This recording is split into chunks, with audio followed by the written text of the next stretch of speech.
వాళ్ళందరికీ నాయన మరి కలవ చేయండి ఆయన. మరి నిజమైన దేవుడు యేసు ప్రభువు బట్టి లోకంలో ఎవరు లేరని తిరిగిన వారందరికీ నాయన మేము మా సంఘం మా బిడ్డలు మేమందరం కూడా తెలియజేసే వారికి ఉంటాను సహాయం చేయమని. మరి ఈరోజు ఒక్కరితోనే నాయన దేవుని గురించి చెప్పి సువార్త నేర్పించే బిడ్డలుగా ఉంటాను సహాయం చేయమని. అన్ని విషయాల్లో మీరే నాకు తోడు ఉండమని. మరి ముఖ్యంగా నాయన నాకు కావాల్సినది ఆత్మీయ ఆహారం ఆయన ప్రభుత్వ దయచేసి ఆయన ఎక్కడైతే నేను పడిపోతున్నాను ఈ వాక్యం ద్వారా ఆయన నేను సరిచేసినటువంటి గొప్ప వాక్యాన్ని నాకు దయచేయమని. మరి ఇంకా రావాల్సిన బిడ్డలుగా ఆయన త్వరగా సహాయం చేయమని. మేమందరం కూడా మరి సమయాన్ని పాటించే బిడ్డలుగా ఉంటాను సహాయం చేయమని. మీ కొత్త ప్రాంతం ఆలోచించమని యేసు క్రీస్తు నామములో మాట్లాడుతాను. అందరికీ వందనాలండి.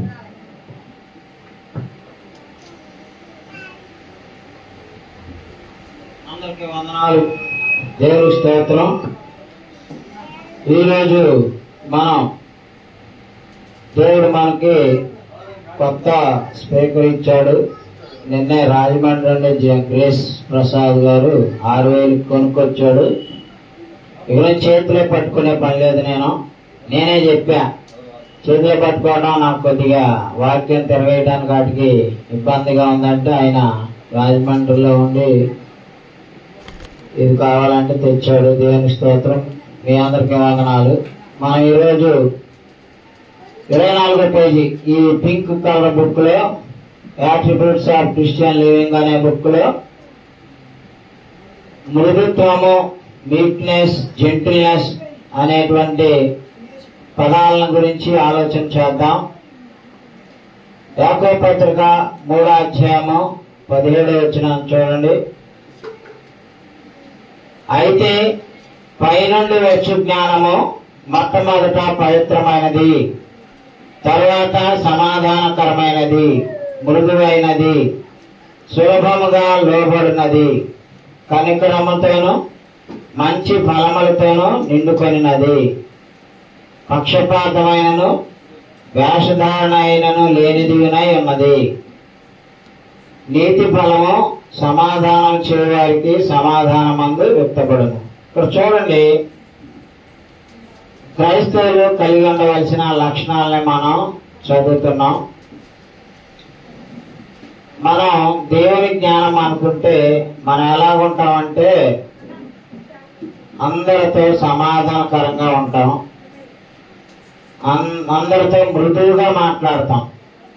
అర్థమైందండి? దేవుని జ్ఞానం అనుకుంటే మనం ఎవరికి మధ్యలో తంపీలు పెట్టి పొల్లలు పెట్టి వాళ్ళ మీద సైతాన్ మాటలు చెప్పి వాళ్ళని చెడగొట్టం.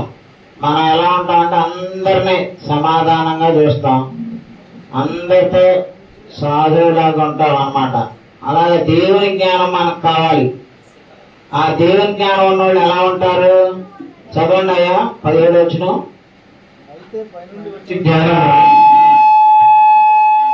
తగ్గిస్తాను. మొట్టమొదట పవిత్రమైనది, తరువాత సమాధానకరమైనది, అది సమాధానకరమైనది, మృదువైనది, సులభముగా లోబడినది, కనికరముతోనూ మంచి ఫలములతోనూ నిండుకున్నది. అది మంచి ఫలములతోనూ నిండుకున్నది అన్నాడు. కాబట్టి పైనుండి వచ్చే జ్ఞానంలో పవిత్రత ఉంటుంది, సమాధానం మనసులో ఉంటుంది, మృదువైనదిగా ఉంటాం. అంటే ఆ జ్ఞానం యొక్క కాంపోనెంట్స్ అవి. మనం మృదువుగా మాట్లాడగలుగుతున్నాం అంటే అది దేవుడు మనకి ఇచ్చినటువంటి ఆ యొక్క తలాంతుని మనం జాగ్రత్తగా వినియోగించుకుంటే అది సాధ్యం. అలాగే గలతీ పత్రిక 5:2 చూస్తే మృదువు అనేటువంటిది ఆత్మఫలాల్లో ఒకటిగా చెప్పబడింది. గలతీ పత్రిక 5:22. అయితే ఆత్మఫలం ఏమనగా ప్రేమ, సంతోషము, సమాధానము, దీర్ఘశాంతము, దయాలత్వము, మంచితనము, విశ్వాసము, సాత్వికము, ఆశా నిగ్రహము. అది సాత్వికము, మృదుత్వము ఇవన్నీ ఒకే పర్యాయ పదాలండి. కాబట్టి మనలో ఆత్మఫలం ఉంది అంటారు రుజువు ఏంటంటే ఈ సాత్వికమైన మృదువైన మనసు. యేసు ప్రభువారి గురించి మనం ఆలోచన చేస్తే యెషయా గ్రంథం 53వ అధ్యాయము 7వ వచనంలో చూద్దాం. యెషయా గ్రంథం 53:7 ఆయన ఎంత సాత్వికుడుగా ఉన్నాడో చూద్దాం. అతడు దౌర్జన్యమునందెను, బాధింపబడిన అతడు నోరు తెరవలేదు. వదకు తేబడు గొర్రెపిల్లయు బొచ్చు కత్తిరించు వాని ఎదుట గొర్రెయు మౌనముగా నుండనట్లు అతడు నోరు తెరవలేదు. అదండి, అది ఎంత సాత్వికముగా, అసలు ఏమాత్రం కూడా నోరు తెరవకుండా ఆయన ఎంత హింసిస్తున్నా, ఎంత అవమానిస్తున్నా, ఎంతటి టార్చరు, హింస, అవమానము అన్ని భరించుతున్నాడు. కానీ ఆయన ఎవరిని కూడా ఏమాత్రం కూడా గద్దించలేదు, తిట్టలేదు, కొట్టలేదు. 2 కొరింథీ 10:11 చూడండి.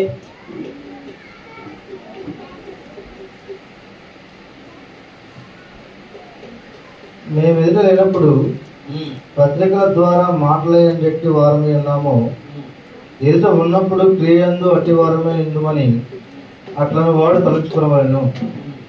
తమను తామే మెచ్చుకుని కొందరితో జతపరుచుకున్నట్టయినను వారితో సరిచూచుకున్నట్టయినను మేము తగ్గింపజాలము గాని వారి తమలోనే ఒకరిని బట్టి ఒకరు ఎన్నిక చేసుకుని ఒకరితోనొకరు సరిచూచుకుంటున్నందున గ్రహింపు లేక ఉన్నారు. అది మనం ఈ పత్రికల్లో ఆయన ఎలాగైతే మరి రాసి దేవుని వాక్యాన్ని వివరిస్తున్నాడో, మామూలుగా ఫేస్ టు ఫేస్ వ్యక్తిగతంగా కలుసుకున్నప్పుడు కూడా ఆయన ప్రియుల్లో కూడా అలాంటి మృదువైనటువంటి స్వభావాన్ని కలిగి ఉన్నామని ఆయన తెలియజేస్తున్నాడు. అలాగే నిజమైన దేవుని దాసుడు అందరి ఎడల ఎలా ఉండాలి? 2 తిమోతి 2:24 కూడా చూడండి.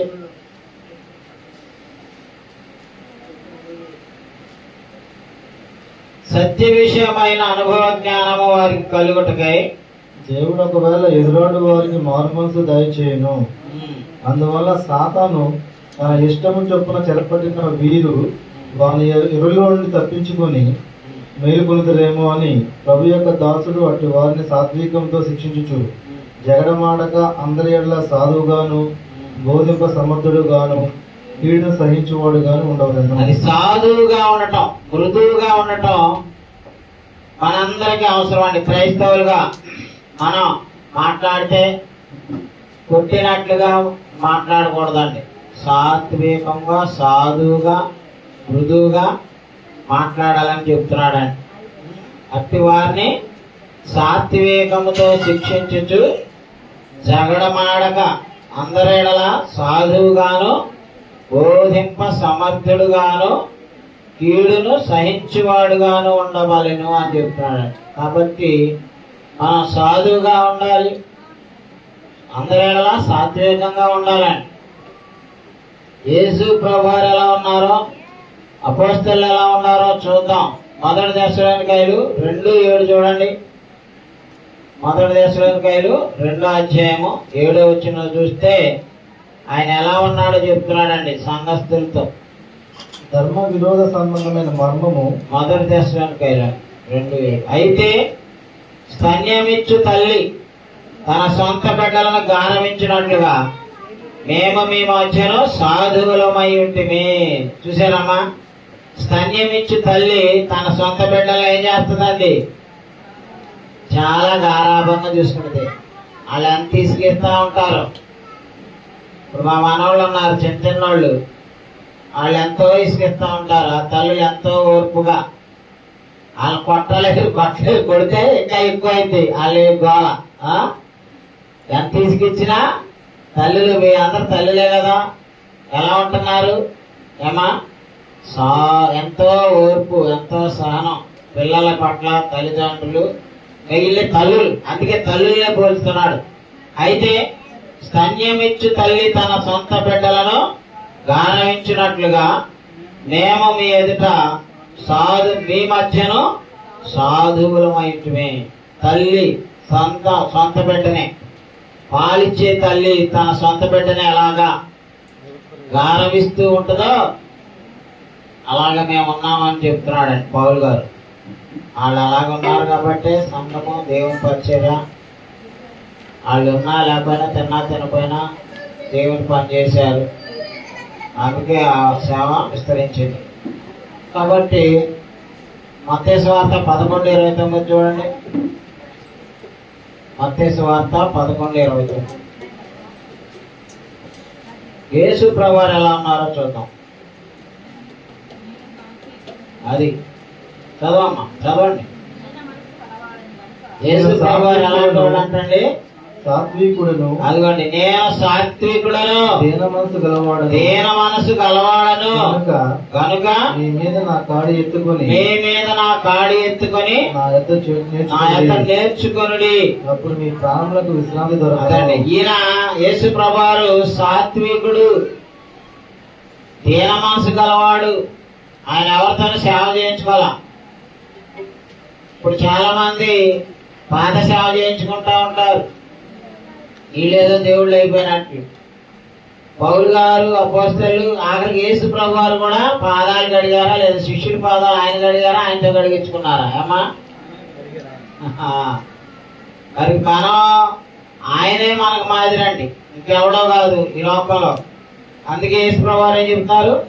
నేను సాత్వికుడను, దీన మనసు గలవాడను గనుక మీ మీద నా కాడి ఎత్తుకొని నా యొక్క నేర్చుకొనుడి, అప్పుడు మీ ప్రాణములకు విశ్రాంతి దొరుకును అంటున్నాడు. ఎస్, ఆయన సాత్వికుడు, దీన మనసు గల దేవుని కుమారుడు కనుక మనకి విశ్రాంతి దొరుకుతుంది. ఇంకేమంటున్నాడు ఈ 30లో కూడా?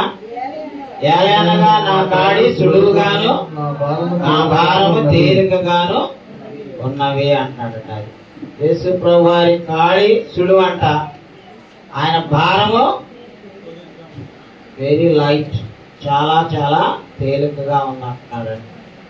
అలాగే యేసు ప్రభు వారి గురించి ఇంకొక లేఖనం కూడా ఉంది చూడండి. 21:5 మత్తయి సువార్తలోనే 21:5. ఇదిగో నీ రాజు సాత్వికుడై, అదిగోండి, ఇదిగో నీ రాజు సాత్వికుడై గాడిదను భారవాహక పశువు పిల్ల అయిన చిన్న గాడిదను ఎక్కి నీ యొద్దకు వచ్చుచున్నాడని సీయోను కుమారుతో చెప్పుడు. అది మన రాజు, మన ప్రభు, మన రక్షకుడు. ఎలాంటి క్యారెక్టర్ అండి ఆయనది? సాత్వికుడు. మనం ఊరికే కోపడుతుంటాం, ఊరికే అందరినీ ద్వేషిస్తూ ఉంటాం, అందరితో జగడాలు పెట్టుకుంటాం, గొడవలు పడుతుంటాం. బట్ అది మనకి సరైనటువంటి విధానం కాదు. క్రైస్తవులుగా మనం ఈ స్వభావం కలిగి ఉండాలి. మన ప్రభు, మన రాజు ఎలాంటి స్వభావం గలవాడండి? సాత్వికుడు, దీన మనసు గలవాడు. మన రాజుల లక్షణాలు మనకు ఉండాలా, సైతాన్ లక్షణాలు మనకు ఉండాలా? ఏమా? యేసు ప్రభు వారు 26:52 చూడండి, అక్కడే మత్తయి సువార్తలోనే 26:52. ఆయన్ని ఎంతో నిందించి హింసిస్తా ఉంటే ఆయన ఏం మాట్లాడలా. యేసు నీ కత్తి వరలో తిరిగి పెట్టుమో, కత్తి పట్టుకుని వారందరూ కత్తి చేతనే నశించురు. ఆయన మీదకి కత్తులు గుదిలు వేసుకొని ఆయన చంపడానికి వస్తే వాళ్ళ ముందు పేతురు ఏం చేశాడంటే కత్తి దూసి ఒకళ్ళు చెవి నరికేశాడు. ఆ తెగిపోయిన ఊడిపోయిన చెవిని తీసి మళ్ళీ అతికిచ్చి అప్పుడు చెప్తున్నారు ఈ మాట. ఆయన్ని బంధించి ఆయన చంపడానికి తీసుకెళ్లే పరిస్థితిలో ఆయన ఏమంటున్నారు? కత్తి పట్టుకుంటే నువ్వు కత్తితోనే పోతావు అంటున్నాడు. నువ్వని నేనైనా అంతే. పగతో ఏం సాధించలేం, ప్రేమతోనే మనం ఏదైనా పొందగలుగుతాం. పగలు పెట్టుకొని వేషాలు పెట్టుకొని మనం జీవించామనుకోండి, అది మనకే ప్రమాదం. అందుకే యేసు ప్రభువారు ఆ కత్తి పట్టుకొని చెవి తెగ నరికినటువంటి పేతురుతో అన్నాడు, కత్తి పట్టుకుని వారందరూ కత్తితోనే నాశిస్తారు అంటున్నాడు. అలాగే దేవుని సాత్వికం దావీదుని ఎక్కడికి నడిపించిందో చూద్దాం. 2 సమూయేలు 22:32. దావీదు గొర్రెలు కాసుకునేవాడు. అలాంటి వాడిని ఏ స్థితికి నడిపించింది దేవుని సాత్వికం? 22:36 రెండో సమూయేలు.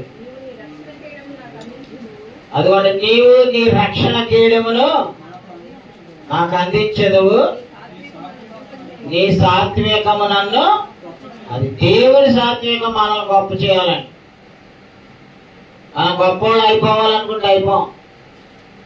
దేవుడు మన మంచి స్వభావాన్ని, మంచి భక్తిని, మంచి విధేయతని, విశ్వాసాన్ని బట్టి అప్పుడు ఆయన మనల్ని గొప్ప చేస్తాడు.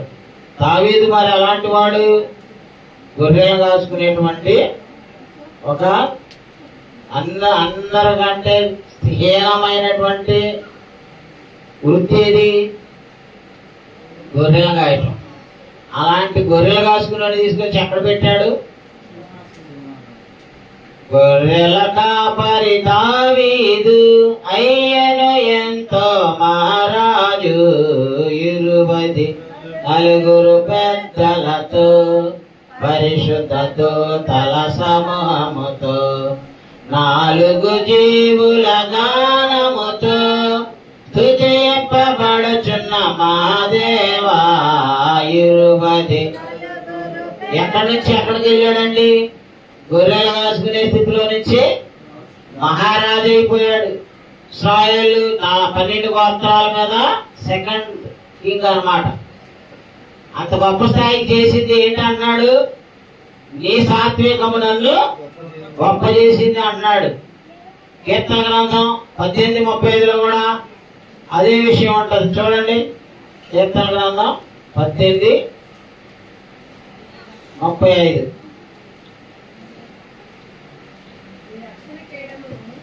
నీ రక్షణ కీడమును నీవు నాకు అందించుచున్నావు, నీ కుడి చెయ్యి నన్ను ఆదుకొనెను, అదే నీ సాత్వికము నన్ను గొప్ప చేసింది అన్నాడు. అది దేవుని సాత్వికం వల్ల మనం గొప్పవాళ్ళం అవుతాం.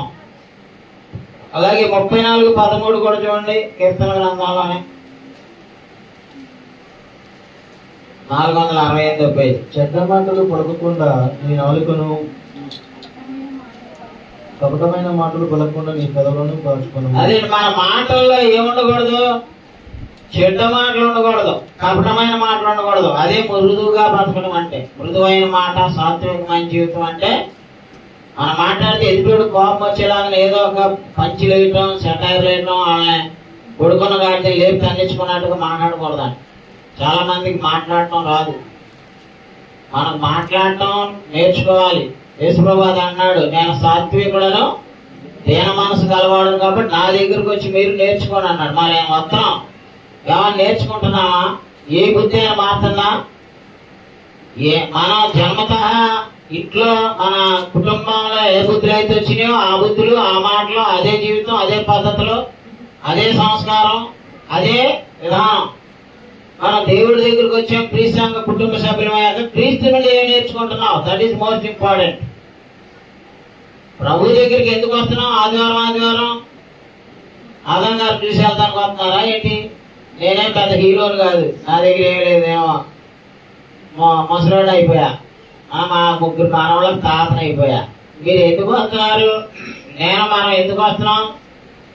We are coming to learn from Jesus Christ. క్రీస్తు పాదాల దగ్గర కూర్చొని నేర్చుకోవడానికి వస్తున్నాం. ఆయన దగ్గర నుంచి ఏమి నేర్చుకుంటున్నాం?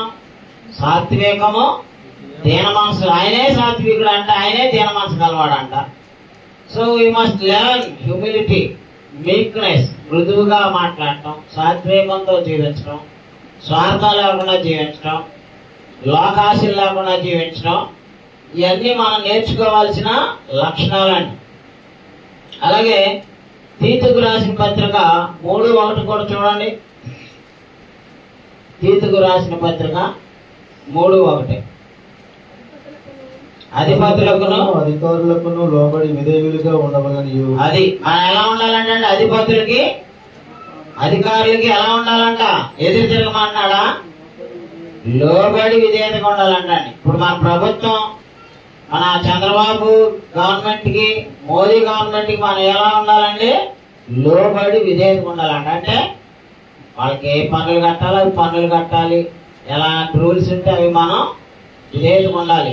అధిపతులకును లోబడి ఉండవలెను. లోబడి ఉండవలని, ప్రతి సత్కార్యము చేయుటకు సిద్ధపడి ఉండవలెను. ప్రతి సత్కార్యము చేయుటకు సిద్ధపడి ఉండవలని, మనుషులందరి ఎడల సంపూర్ణమైన సాత్వికమును కనపరచు. అందుకంటే మనుషులందరి ఎడల ఎలా ఉండాలంటే మనం అయ్యా మనుషులందరి ఎడల సాత్వికము కలిగించాలంటే సాత్వికమును కనపరచుచు. అది మనుషులందరికీ ఏం కనపరచాలమ్మా? మనం సాత్వికాన్ని కనపరచాలి. మన నోరు తెరిస్తే మనం మంచి వాళ్ళలాగా కనపడాలి. మన నోటి నుంచి మృదువైన మాటలు వెళ్ళాలి. సాత్వికమును కనపరచుచు ఎవరిని దూషింపక. అదిగోండి, ఎవరిని కూడా ఏం చేయకూడదు, దూషించకూడదండి. మనం ఏమి నేర్చుకుంటున్నాం? అసలు ఏమి నేర్చుకోవట్లా. ఒక్కళ్ళకు కూడా ఈ లక్షణాలు లేవు. మన ఊరికే కరెంట్ పోయిందనుకో దూషించేస్తాం, గవర్నమెంట్ని దూషిస్తాం, ఆధారం దూషించేస్తాం. సరైన మంచినీళ్ళు రావట్లా మా 4 రోజుల నుంచి. మనం కోపం వచ్చేస్తే ఏమన్నా ఎవడన్నా రాలేదనుకో పని చేసే వాళ్ళని దూషిస్తూ ఉంటాం. అది కరెక్ట్ కాదండి. మనం ఎవరిని కూడా ఏం చేయకూడదండి అయ్యా, ఎవరిని దూషింపక. జగడమాడని వారును శాంతులనై ఉండవాలని వారికి జ్ఞాపకం చేయము. ఏమండి ఏమి లక్షణాలు ఉన్నాయండి మనలో? అసలు ఉన్నాయా మనకి లక్షణాలు? తీతుకు 3వ అధ్యాయం 1వ వచనంలో ఎంత అద్భుతమైన విషయాలు చెప్పాడండి. అధిపతులకును అధికారులకును లోబడి విధేయులుగా ఉండవాలని, ప్రతి సత్కార్యము చేయటకు సిద్ధపడి ఉండవాలని, మనుషులందరి ఎడలను సంపూర్ణమైన సాత్వికమును కనపరచుచు ఎవరిని దూషింపగా జగడమాడని వారును శాంతులనై ఉండవాలని వారికి జ్ఞాపకం చేయు. ఇందాక మన మధు గారు కొత్తగా సొంతంగా ల్యాబ్ రక్త పరీక్ష కేంద్రం పెట్టుకున్నారు. అక్కడ అంటే అమ్మారపుర కాలనీలో. అక్కడ ప్రార్థన చేసి ఓపెన్ చేసి వచ్చా.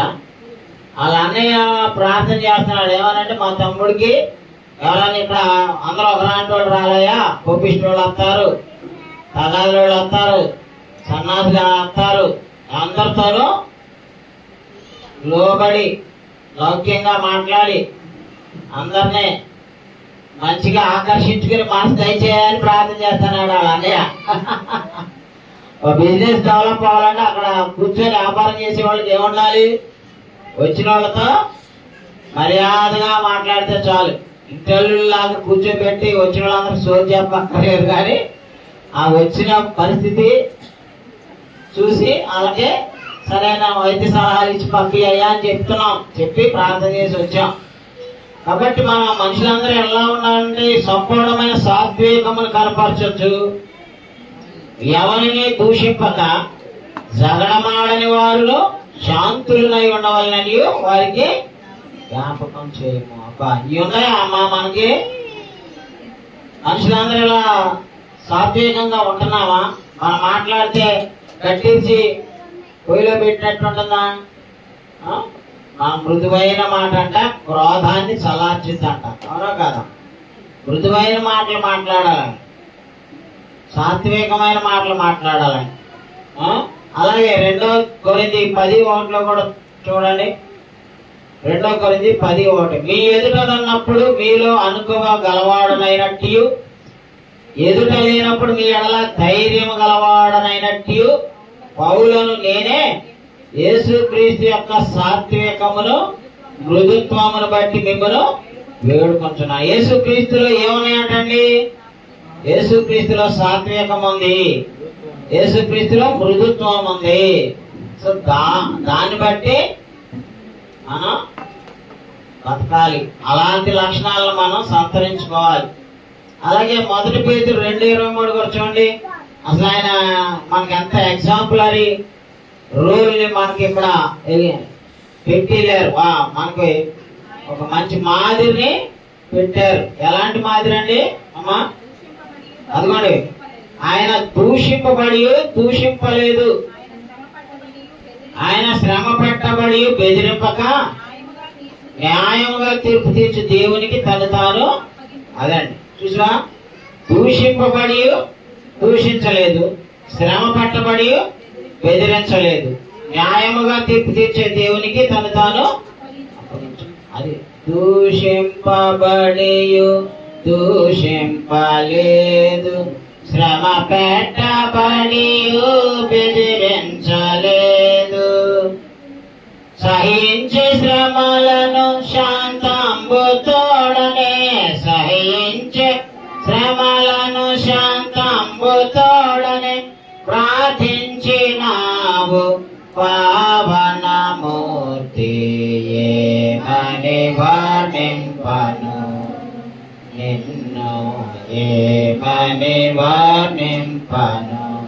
కాబట్టి యేసుక్రీస్తు వారు ఎంత సాత్వికమో, ఎంత మృదువుగా, ఎంత మంచి స్వభావం కలిగిన వారండి. దూషింపబడి దూషింపలా, శ్రమ పెట్టబడ్డాడు, సహించాడు. మరి ఎవరిని కూడా ఆయన కనుక మనం ఈ లక్షణాలు కలిగి ఉండాలి. ఇంకోటి అదే పేజీలో 11వ లక్షణం కూడా చూద్దాం. హ్యూమిలిటీ. దీన్ని ఏమంటారంటే ఇప్పుడు మనం చెప్పుకున్నది మీక్నెస్, మృదుత్వం, సాత్వికం. అయితే ఇప్పుడు హ్యూమిలిటీ అంటే తగ్గింపు స్వభావం, దీనత్వం అన్నమాట. ఫిలిప్పీ 2:8 చూడండి. యేసు ప్రభువారు క్రైస్తవులకి చూపించిన మరొక మాదిరికరమైన జీవితం ఏంటంటే తగ్గింపు స్వభావం, దీనత్వం. ఈ క్రైస్తవులుగా మనం కలిగి ఉండాల్సిన లక్షణాలండి. మరియు అదిగోండి, మరియు ఆయన ఆకారమందు మనుషుడిగా కనబడి మరణము పొందినంతగా, అనగా శిలువ మరణము పొందినంతగా విధేయత చూపిన వాడే తను తాను తగ్గించుకుని, అది తగ్గింపు జీవితం అండి. యేసు ప్రభువారు ఏమి నేర్చుకున్నారు? మేము క్రైస్తవం, పుట్టి క్రైస్తవం 15 ఏళ్ళైంది, 25 ఏళ్ళైంది, 50 ఏళ్ళైంది అని చెప్పుకుంటే క్రైస్తవం అయిపోవండి. మనలో ఉన్న ఈ స్వభావం చెప్పుద్ది. నువ్వు మారావా లేదా, నీలో ఇంకా సైతానుడు పనిచేస్తున్నాడా, దేవుడు పనిచేస్తున్నాడా అనేది నీ యొక్క తగ్గింపు.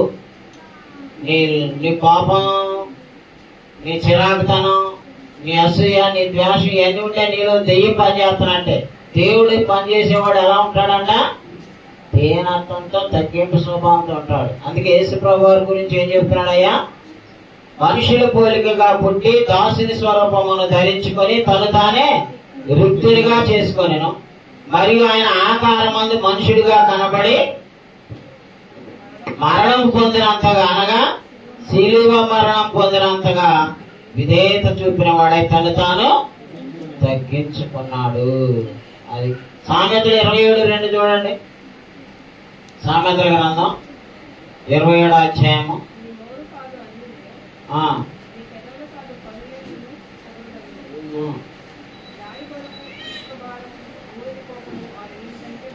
అది మనం ఎంత ఎటువంటి వాళ్ళమో మనం నోరే చెప్పుద్ది అంటాడు. నోరు మంచిదైతే ఊరు మంచిది అవుతాయని ఉంది కదా సామెతలు. మరి మనం క్రైస్తవ స్వభావమే చాలా దీన స్వభావంగా ఉండాలన్నమాట.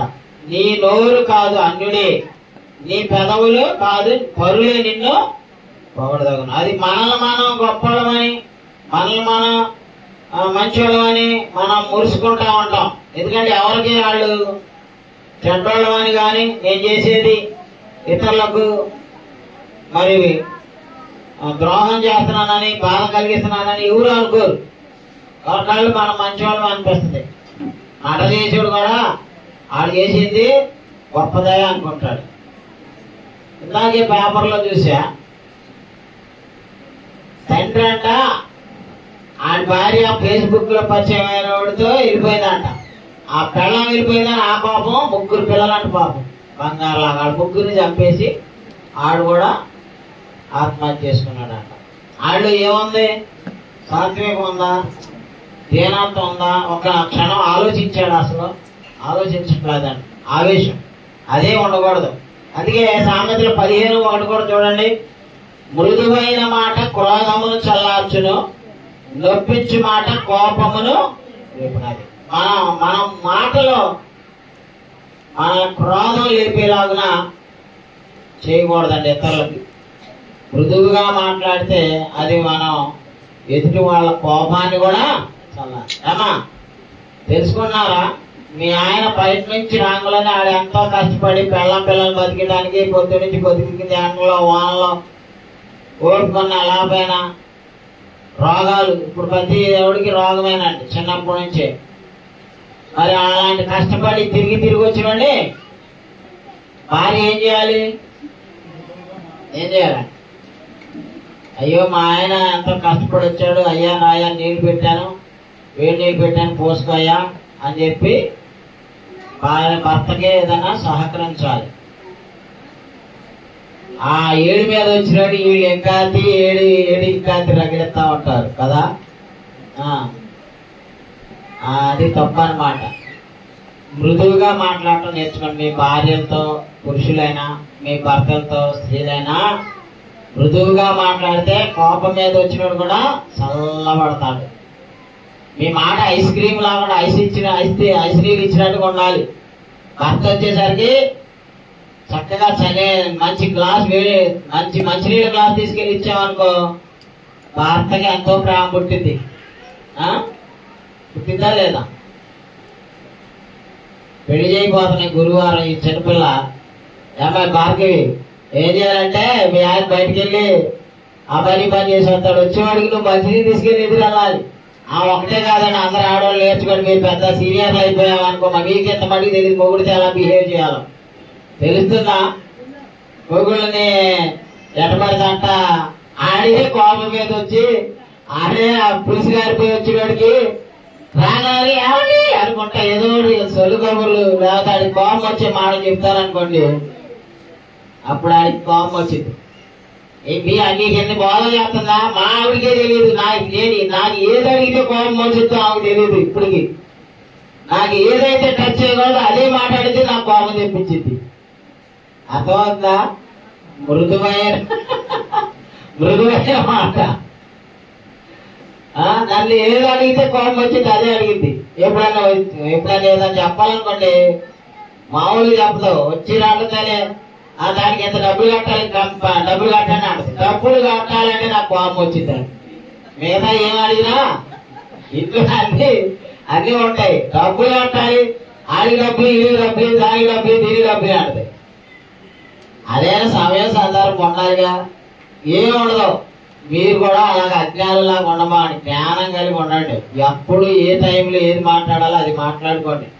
మీకు ఏదైనా కావాలంటే మీ భర్తలోనే ప్రేమతో సాధించుకోవాలి.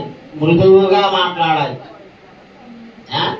మొగుడంటే ఆడు తేర దొరికాడు కదా అని ఇష్టం వచ్చినట్టు మాట్లాడమాకండి.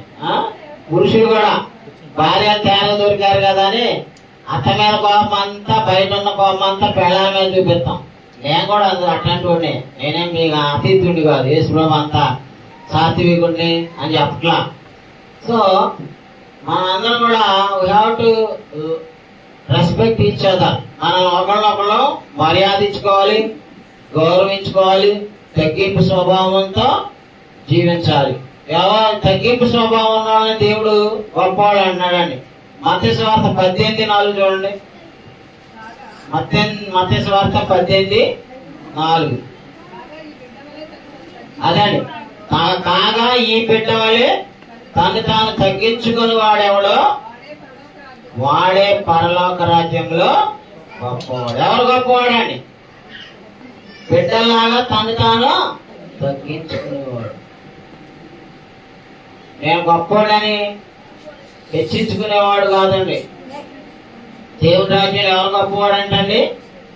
తను తాను తగ్గించుకునేవాడు.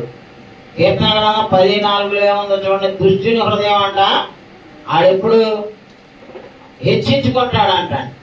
ఆ హెచ్చింపు స్వభావము దేవునికి పనికిరాదు. దేవుడి దగ్గర ఎప్పుడైనా సరే దీన స్వభావం, తగ్గింపు స్వభావం ఉండాలి. ఆ దీన స్వభావం, తగ్గింపు స్వభావం లేకపోతే ఆడి మనసు దుష్ట మనసు అంటున్నాడండి. దుష్టులు పొగరెక్కి, అదిగోండి దుష్టుడు పొగరెక్కి యెహోవా విచారణ చేయడం కొందరు. అదే దుష్టులు అంట ఎలా ఉంటారంటే పొగర పట్టిన మాటలు మాట్లాడతారంట. దుష్టులు పొగరెక్కి యెహోవా విచారణ చేయడానికి కొందరు దేవుడు లేడని వారు ఎల్లప్పుడూ యోచించుదురు. అదండి, పొగరెక్కిన మాటలు మాట్లాడకూడదు.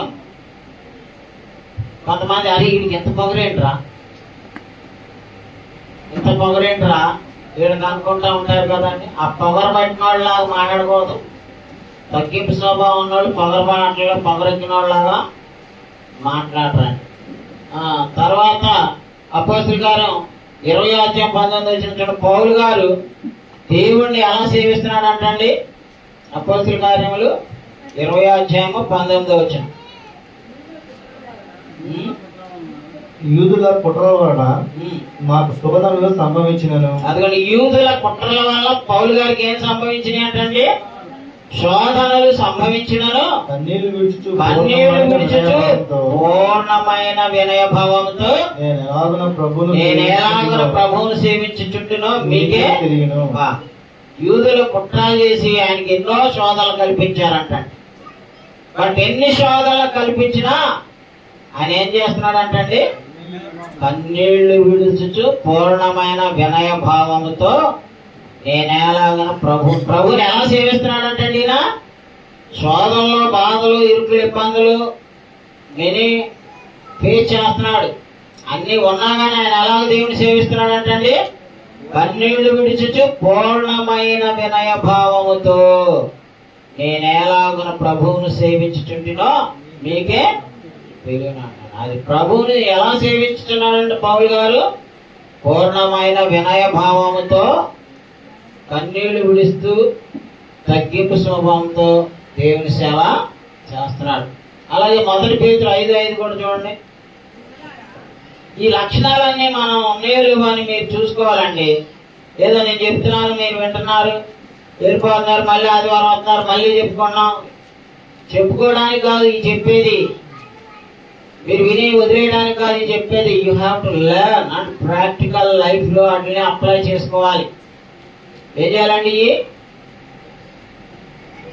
అది అన్వయించుకొని నేర్చుకొని అది ప్రాక్టీస్ లో జీవితంలో మీరు నడుచుకోవాలంటండి. 5:5 చెప్తున్నాను చూడండి.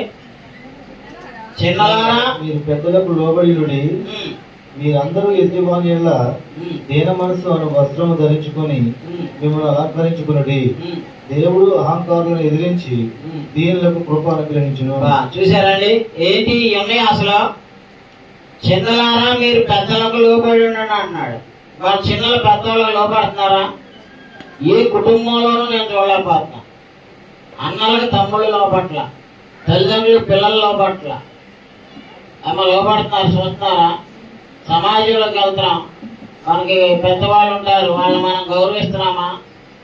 సంఘంలో పెద్దవాళ్ళు ఉన్నారు, కుర్రోళ్ళు ఎవరన్నా మీకు ఏనాడన్నా వందనాలు చెప్పారాయా? శ్యామ్ గారు, మధు గారు, రాజు గారు, ఈ కుర్రోళ్ళు కనపడితే అసలు నాకే చెప్పరు. నేను కనపడితేనే మేము పెళ్లి చేసిన వాళ్ళు ఇక మా పెళ్లి అయిపోయింది, మాకు సర్టిఫికెట్లు ఇచ్చారు, వీళ్ళతో మాకేంటి పని అనుకొని ఆయన దర్జా మోటార్ సైకిల్ వేసుకొని పిల్లల్ని లెగించుకొని తిరుగుతున్నారని. ఇక మేము అవసరం వాళ్ళకి. ఇప్పుడు ఇంకొకటి కావాలి. ఇప్పుడు వీళ్ళు ఎంత తయారయ్యారంటే ఓసరు వెల్లులా తయారయ్యారు. తల్లులు ఏమో మన సంఘంలో ఉన్నారు, వాళ్ళేమో మన శాఖలోకి వెళ్ళి అక్కడ వ్యాపారం కోసం మరి వాళ్ళ మాటలు తీయకుంటాయి. చిన్నప్పటి నుంచి మనం పెంచాం, వాళ్ళ కష్టాల్లో కన్నీళ్లలో ఇళ్ళకెళ్ళి ప్రార్థన చేసి వాళ్ళ ఏడుతుంటే మనం ఏడ్చి అని చేసింది మనం. ఇల్లు కట్టుకున్నప్పుడు, వాగిళ్ళు కట్టుకున్నప్పుడు, ఏమీ లేనప్పుడు చిన్న చిన్న గుడిసెల్లో దూరి కూడా ప్రార్థన చేసి ఇప్పుడు అలా ఎవడు సెంటర్లో కనపడితే మనకు వందనాలు కూడా చెప్పనంత బలిసిపోయింది. పగలెత్తిపోయిందండి. వాళ్ళు అసలు ఎవడు సెంటర్లో కనపడినా మనం బాప్తిసాలు ఇచ్చిన వాళ్ళు, మనం సంఘంలో నడిపించిన వాళ్ళు ఇప్పుడు వాళ్ళు బయటికి వెళ్తే అసలు వాళ్ళకి మనం అవసరంలా మోసలు వీరులాగా అమ్మ రంగు మార్చేస్తున్నారని. వీళ్ళు ఆదాయం ఎవరో తెలియదు, క్రీస్తాంగం ఎవరో తెలియదు. అలా చెడిపోయారు. అది వాళ్ళకి మేలు ఆశీర్వాదమా? అది ఆశీర్వాదం కాదండి. దేవుడు చూస్తున్నాడు. అందుకే మీరు ఏమంటున్నారు? చిన్నలారా మీరు పెద్దలకు లోబడి ఉండు. మీరందరూ ఎదుటి వాని ఎడల దీన మనసు అనే వస్త్రము ధరించుకొని, మనం అలంకరించుకోవాల్సిన వస్త్రాలు ఏంటి? కొత్తగా సూట్లు, బూట్లు, కప్పులు, టైలు కాదు. ఎదుటి వాళ్ళని గౌరవించే మనస్తత్వం మనం అలంకరించుకోవాలి. మన ఎదుటి రెస్పెక్ట్ ఇవ్వాలి, పెద్దలను గౌరవించాలి, మన ఇరుగు పొరుగు వాళ్ళతో సాత్వికంగా మాట్లాడాలి. కొంతమంది ఊరికినే శత్రువులు అయిపోతారండి. ఊరికినే వాళ్ళ సొమ్ము మనం తినము, వాళ్ళది మనం ఈనాడు ఆక్రమించుకోలేదు, ఏమి దోచుకోలేదు. వాళ్ళ 10 ఎకరాలు ఇచ్చిన వాళ్ళ కంటే కూడా ఎక్కువగా పగబట్టినట్టు మాట్లాడుతుంటారు, చూస్తుంటారు ఇరుగు పొరుగు వాళ్ళు. మధు గారు జాగ్రత్త. బయట ప్రపంచంలో మనం ఉంటున్నామంటే మన ఇరుగు పొరుగు వాళ్ళతో, మన చుట్టుపక్కల వాళ్ళతో, ప్రతి ఒక్కరితో మనం చాలా కేర్ఫుల్ గా ఉండాలండి. అందుకే అన్నాడు, మీరందరూ ఎదుటి వాని ఎడల దీన మనసు అనే వస్త్రము ధరించుకొని మిమ్మల్ని అలంకరించుకోండి.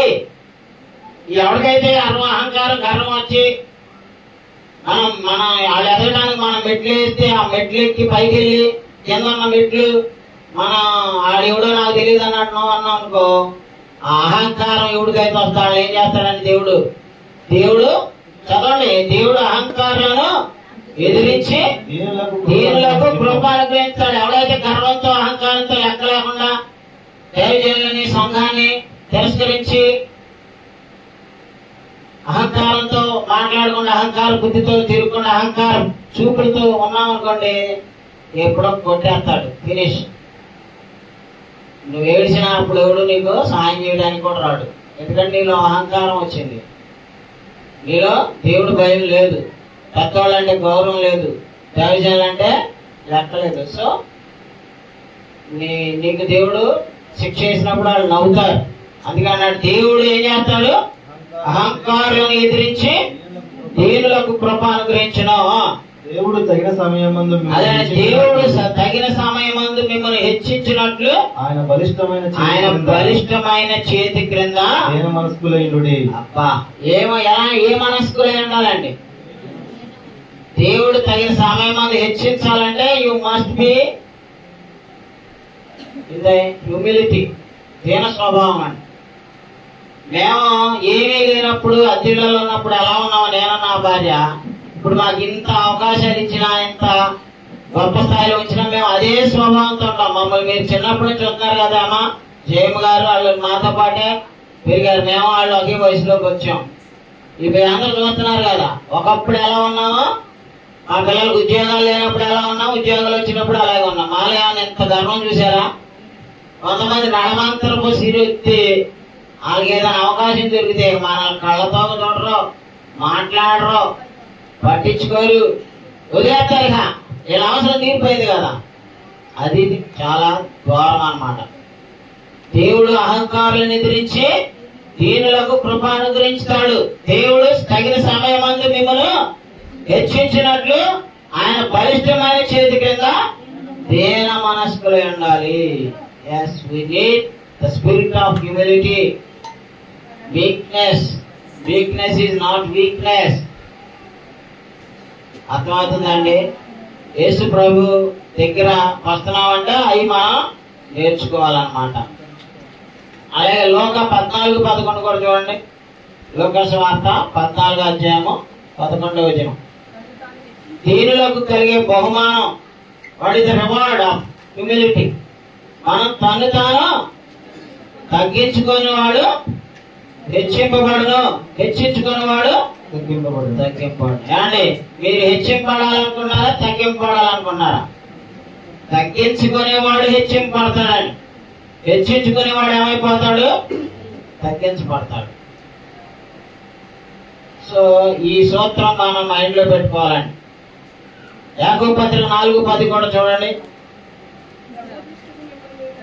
అదండి, యాకోబు పత్రిక 4:11 అంత అద్భుతమైన వాక్యం ఉందండి.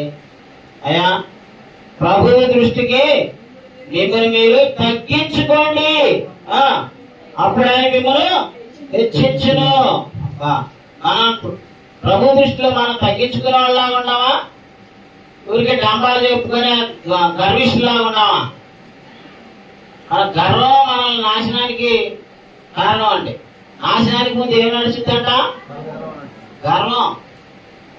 ఆ గర్వం రాకూడదు.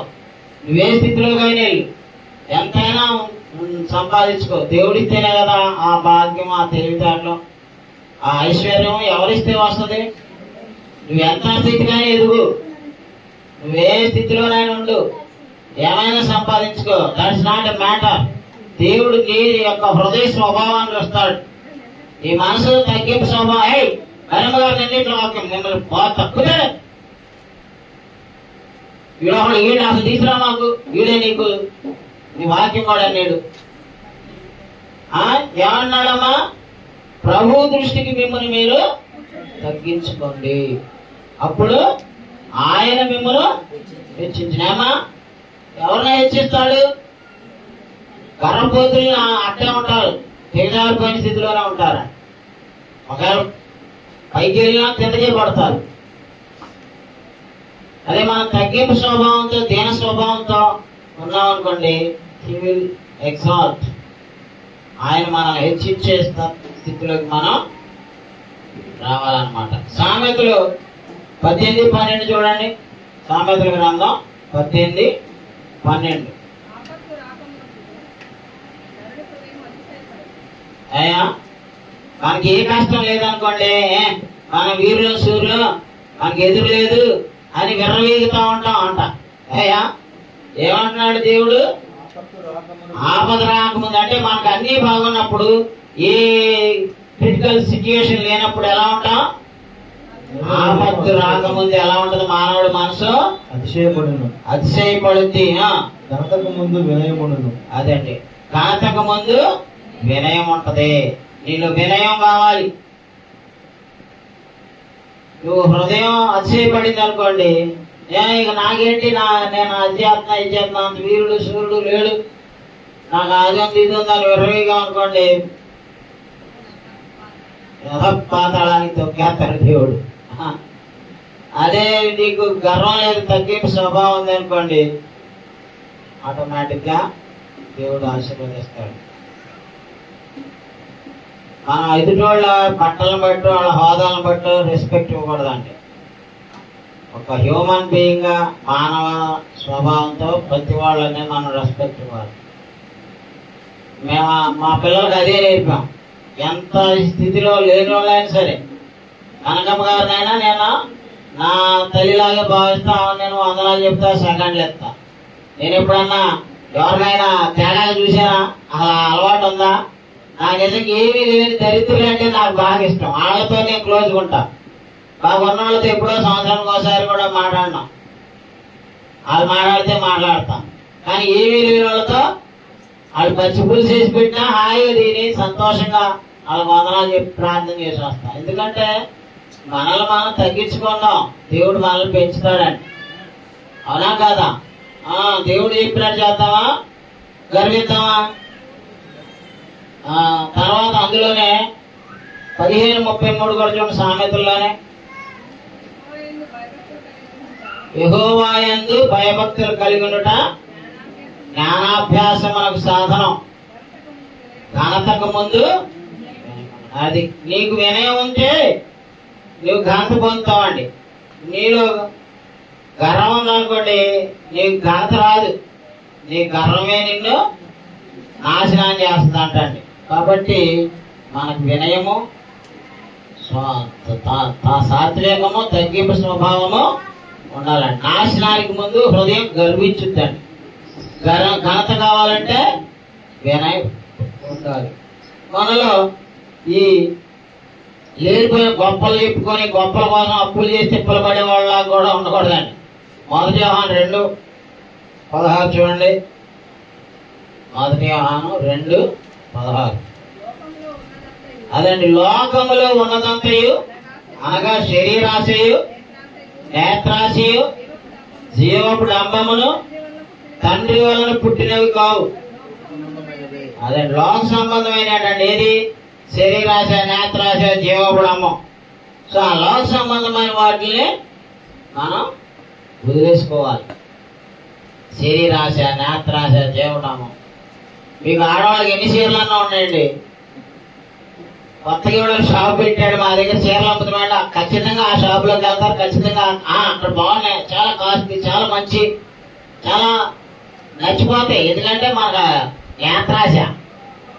నేను అసలు ఇప్పుడు ఏ షాపుకి వెళ్ళి బట్టలు కొనుక్కోరండి. నాకెవరైనా ప్రజలు గిఫ్ట్ ఇస్తారనుకో అయ్యే వేసుకొని తిరుగుతా. ఇదిగో ఈ ఆండ్రూ వాళ్ళు వాళ్ళ అమ్మగారు వాళ్ళు క్రిస్మస్ కి ఇచ్చారు ఈ బట్టలు, అయ్యే ఎన్ని అయిందో నాకే తెలియదు. నేనా ఈనాడు షాప్కి వెళ్ళి ఒక ప్యాంట్ ఒక షర్టు ఇది నాకు నచ్చింది, ఇది కావాలని నేను ఎప్పుడు కోరుకోనండి. ఇప్పుడైతే నా పిల్లలు కొనుక్కొస్తారు, మా కొడుకులు కోడళ్ళు వాళ్ళు తెచ్చిచ్చి నేను వేసుకుంటా, సైజ్ చెప్తా అంతే. ఎవరైనా అడిగితే నాకేం బట్టలు కొనాలనుకున్నాండి, అయ్యగారు నీ సైజ్ ఎంత అంటే అడుగుతారు, ఆ మెజర్మెంట్ చెప్తా అంతే. ఏది తెచ్చినా వేసుకుంటా. నాకు పలానా కలర్ కావాలని మీకు నేను కోరుకోనండి. ఆడవాళ్ళు జాగ్రత్త, కలర్ పిచ్చి. ఏది ఉన్నా ఈ కలర్ ఉన్నా మళ్ళీ ఇంకో కలరు. అసలు వస్త్ర వ్యాపారం అంత లాభాలు ఊడికి రావు. 100 రూపాయలు సరిగ్గా 500 వస్తాయి అంట సంగీతరావు చెబుతుండో. ఎక్కడ సూరత్ నుంచి అక్కడి నుంచి తెచ్చుకుంటే. ఎందుకని ఆడవాళ్ళని కూడా ఆపలేడు, మొగుడికి తెలియకుండా కూడా డబ్బులు ఉంటే మీ దగ్గర కొనేస్తారు. సంగీతం ఈ బజార్కి వెళ్ళాడని బట్టలు తీసుకుని అలా ఈ బజార్కి వచ్చేవాళ్ళు ఊరుకొని అంటాడంట. పెళ్ళమేమో వెనకాలంటే మా ఆయన వెళ్ళాక రా నేను కొనుక్కుంటా చీరలు అని చెప్పుకుంటాట. ఎందుకంటే నేత్రాశ. మన కళ్ళకి నచ్చిందని మనం కొనుక్కోవాలని చూస్తూ ఉంటాం. అది ఆకాశం కూడా హద్దు, ఆకాశం అంత ఎత్తుంటది అసలు. కాబట్టి శరీరాశ నేత్రాశ జీవపు స్తంభం ఇవి తండ్రి వలన పుట్టినవి కావు. అవి ఎవరికి సంబంధించినవి? సాతాను గాడి అండి. అలాగే మత్తయి సువార్త 20:21 యేసు వారు పర్ఫెక్ట్ ఎగ్జాంపుల్ మనకి ఈ తగ్గింపు స్వభావానికి, దీన స్వభావానికి. ఇక యేసు ప్రభువుని మించినటువంటి మాదిరి ఎవరిలోనూ లేదండి. నా నుంచి కూడా మీరు చూడలేరు. నేను కూడా ఇంత తగ్గింపు స్వభావం లేనోనే. మరి యేసు ప్రభువులో ఏముందో చూడండి. మత్తయి సువార్త 20:27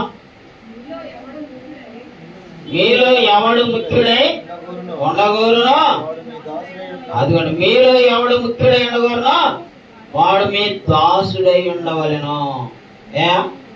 అందరికీ పైకి వచ్చి రచన చేయమండి శాతం మనకు నాయకత్వం కావాలి. నాయకత్వం నడిపించేవాడు కంటే నడవటమే కష్టం అండి. నడిపించడం ఈజీ, నడవటమే కష్టం. సో తగ్గింపు స్వభావం, దాసుడి స్వభావం ఉన్న వాళ్ళకే దేవుడు ఆశీర్వాదాలు ఇస్తాడండి. మీలో ఎవడు గొప్పవాడై ఉండగోరునో వాడు మీ దాసుడై ఉండవలెను. 26 కూడా చూద్దాం. మీలో అలాగనో ఉండకూడదు. మీలో ఎవడు గొప్పవాడై ఉండగోరునో వాడు మీ పరిచారకుడై ఉండాలి. పరిచారకుడుగా ఉండటానికి, దాసుడిగా ఉండటానికి ఎవరైనా ఒప్పుకుంటామండి? నేనేంటి ఆ పని చేయడం ఏంటి అంటాం. ఇస్రాయలు తీసేసిన వాడే గొప్పవాడండి. మీరు అనుకుంటారు తిని ట్రక్కి ట్రై చేసుకుని వచ్చి హ్యాపీగా వెళ్ళినాడు గొప్ప అనుకుంటున్నారు. దేవుడి సన్నిధిలో అది కాదండి. పరిచర్య చేసిన వాళ్ళే గొప్ప.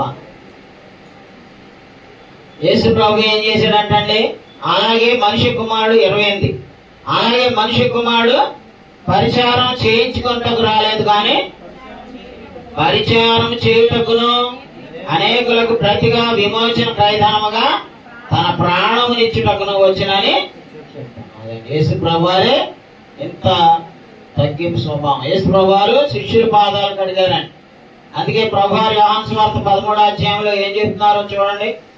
నేను ప్రభువుని మీ బాధకుడిని అయిన నేనే ఇంతగా తగ్గించుకొని మీ పాదాలు కడిగాను కదా, మీరు కూడా ఇలాగే చేయాలంటున్నాడండి. చూడండి 13:14. కాబట్టి ప్రభువును బాధకుడును అయిన నేను మీ పాదములు కడిగిన ఎడల మీరును ఒకరి పాదములను ఒకడు కడగవలసింది. నేను మీకు చేసిన ప్రకారము మీరును చేయవలని మీకు మాదిరిగా ఇలాగ చేస్తున్నది. Is example. ఏమా మనకి ఎందుకు చేశాడు ఆయన? ముఖ్యమంత్రులు వాళ్ళు ఊరికే రోడ్డు విడిచినట్టు ఇక్కడ చీపులు పట్టుకుంటాడు. అలా లాన్ ఉండదు ఓడవాలని. పేపర్లో పెద్ద పెద్ద హెడ్డింగుల్లో ఫోటోల కోసం పోజులు ఎత్తారు. యేసు ప్రభు వారు అందుకు అది చేసింది మనకి రియల్ ఎగ్జాంపుల్ గా ఉండడానికి శిష్యులు 12 మంది పాదాలు కడిగారా లేదా? ఎవడోనే వదల. అందరు ఆఖరికి ఆయన అప్పగించిన ఇస్కరియోతు యోధా పాదాలు కూడా కడిగాడు. కాబట్టి ఆయన చెప్తున్నాడు అన్నమాట, నేను ప్రభువును బోధకుడును అయినా నేను మీ పాదములు కడిగినాడలా మీరును ఒకరి పాదములను ఒకరు కడగవలసినదే. నేను మీకు చేసిన ప్రకారము మీరును చేయవలనని మీకు మాదిరిగా ఉండడానికి నేను ఇలాగా చేశాను. ఏమా యేసు ప్రభు వారి కన్నా మాదిరి ఇంకెవరి దగ్గర ఉందా? ఎఫెసీ పత్రిక 4:2 చూడండి, లాస్ట్ గా ముగించుకుందాం. ఎందుకంటే ప్రభువారు ఈ సాత్వికాన్ని గురించి మనకి ఏం చెప్తున్నారో చూడండి.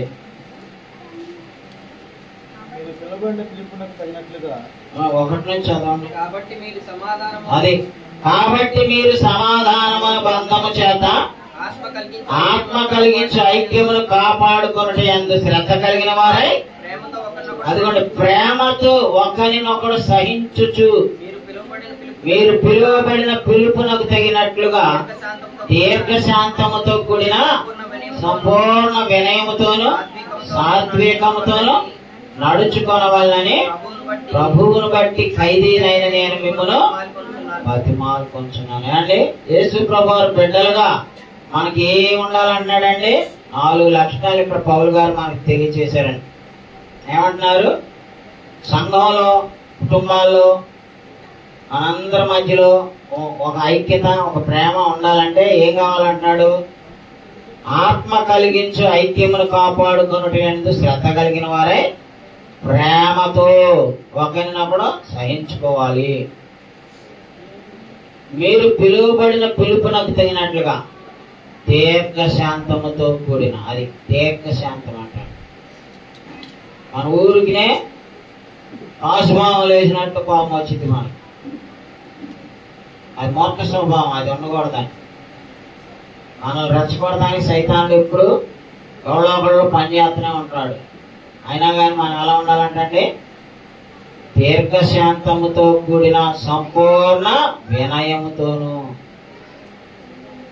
సాత్వికముతోను నడుచుకొనవలనని ప్రభువును బట్టి ఖైదీనైన నేను మిమ్మల్ని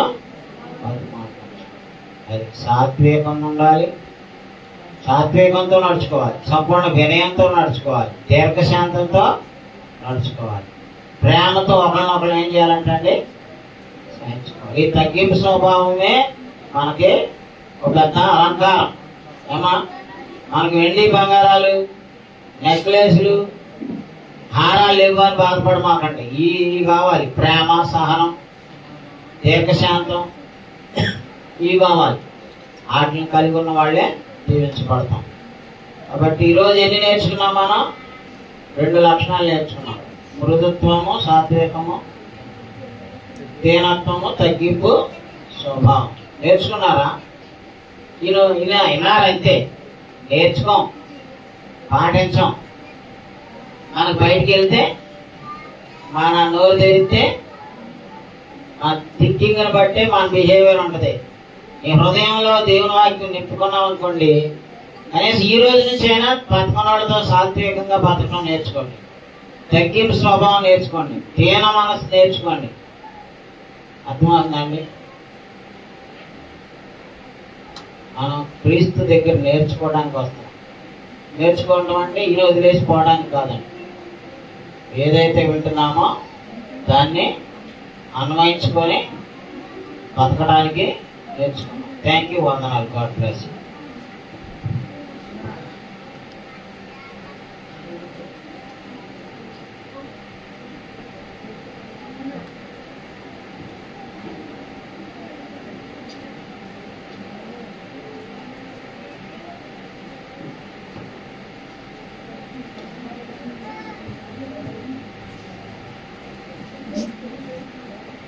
కూడి వచ్చిన పరిశుద్ధులందరికీ ప్రభువైన యేసుక్రీస్తు నామమున అందరికీ వందనాలు తెలియజేస్తానండి. వరకు మా సహోదరులు పరిశుద్ధ లేఖనాల్లోంచి మృదుత్వం,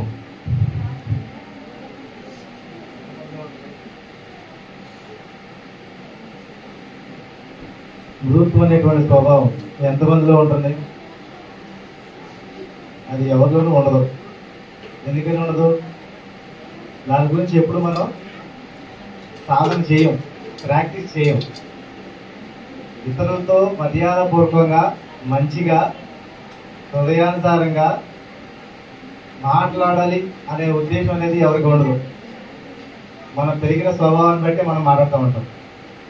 మన తల్లిదండ్రుల స్వభావం ఏదైతే వచ్చిందో దాని ప్రకారం మనం కూడా ఏం చేస్తూ ఉంటాం, మాట్లాడుతూ ఉంటాం. అది కోపంతో కావచ్చు, ఇంకా లేదంటే గర్వంతో కావచ్చు, ఇంకో విధంగా. మృదుత్వం అనేది అది ప్రాక్టీస్ చేస్తేనే వస్తుంది. అది సాధనం చేయాలి, చేస్తేనే వస్తుంది, లేదా రాదు.